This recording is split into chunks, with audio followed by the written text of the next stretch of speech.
वालेकुम। अच्छा, जो लोग समझ रहे हैं कि हमारे फ़लस्तीनी भाइयों की आजमाइश है या उन पे जुल्म हो रहा है, तो सर आजमाइश हमारी है, उनकी नहीं। वो आज़ाद है, आजमाइश हमारी है। ठीक है, पहली चीज़ ये। अब इस पे सवाल आता है कि भाई हम यहाँ पे बैठ के कर क्या सकते हैं। बिल्कुल ठीक बात है, हम यहाँ पे बैठ के कम अज़ कम इस सोशल मीडिया पे ना, हम इससे आज के दौर में हम इससे ही कनेक्टेड है ना एक दूसरे के साथ। इस पे अपनी आवाज़ बुलंद करो।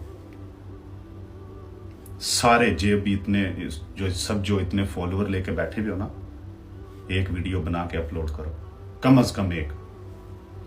अब इसके आगे सवाल आएगा कि इससे क्या होगा।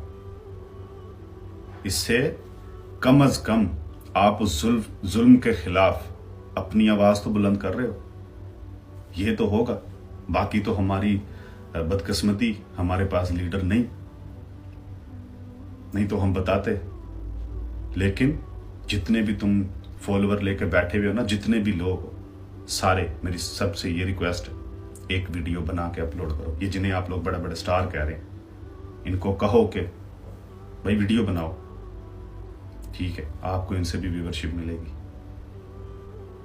तो कम से कम एक वीडियो बना के अपलोड करो।